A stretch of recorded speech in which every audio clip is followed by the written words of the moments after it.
colonialiste en proposant, en annexant à cette reconnaissance un communiqué disant que la Palestine serait reconnue comme un État souverain uniquement si elle était totalement désarmée. Comment peut-on accepter que la Palestine soit un État adossé à l'une des armées les plus violentes du monde, à l'armée la plus immorale du monde, financée depuis l'octobre 2023 par 22 milliards de dollars venant des États-Unis?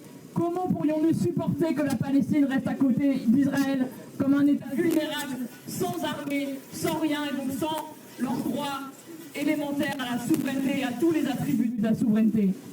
Monsieur Macron avait déjà promis en avril qu'il reconnaîtrait la Palestine en juin, et donc, dès qu'il fait des promesses de propagande en disant que c'est les Nations Unies qui bloquent l'aide alimentaire et que ce n'est pas Israël. Regardez les publications de l'ambassade d'Israël en France, ce n'est que de la propagande et des vidéos mensongères disant que l'aide est bloquée par les Nations Unies, alors qu'il y a à Rafah, à la frontière égyptienne, l'équivalent de 4 mois d'aide humanitaire dans des camions pour nourrir 2 millions de personnes et des palettes d'aide humanitaire qui pourrissent aux frontières entre Gaza et Israël au lieu qu'elles soient livrées aux Palestiniens. Et sur ce petit bateau, donc, nous portions un espoir. Monsieur Macron n'a à aucun moment condamné cette arrestation parce que, comme le Madeleine, nous avions été arrêtés en toute illégalité dans des eaux internationales. Nous avions été arrêtés en toute illégalité dans des eaux internationales. C'est donc des moyens démesurés, 50 militaires, plusieurs Zodiacs, les mêmes Zodiacs que vous voyez au bord de l'eau en Palestine, lorsque des Palestiniens essayent de pêcher ou de se baigner, qu'ils sont tués par des snipers israéliens. C'était les mêmes Zodiacs et la même unité d'élite.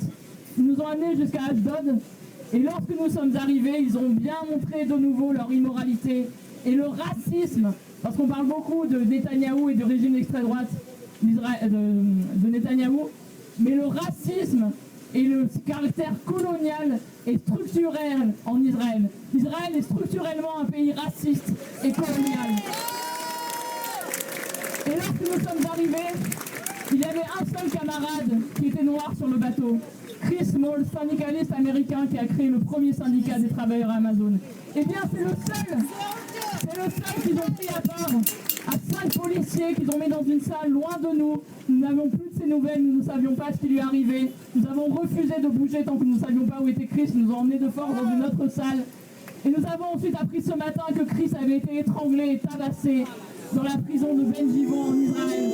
Parce qu'Israël est un pays raciste. What do you make of our own government's reaction so far? Not enough. And, you know, this is a distractive thing about, oh, let's recognize the state. Absolutely. It should have been done ages ago. But it's not going to make any material difference. Please, Labour MPs, stop signing your letters.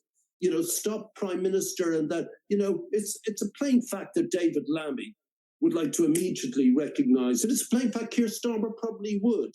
But he's got Trump, you know, up in Scotland. It's probably, he feels it's in Britain's greater interest to stay as close to the US, especially with this variable president at the moment. So there's big pictures in there, but enough. Guys, focus on the issue to hand. It isn't the recognition of the state that will come inevitably, and the sooner the better. But that isn't the issue with what you are telling us nightly, Trevor. The issue is, can we stop these children and their exhausted and panicked mothers? As you yourself reported, children are, as the FT reported today, children are taking a teaspoonful of salt and as much water as they can drink to fill their bellies. Who are we? Who are we? In Bristol this week, they created the 4th largest computer that can do 23 quintillion deductions in a second. And children are taking a teaspoonful of salt and a belly full of water down the road. Shut up. What have we become that we can do this miracle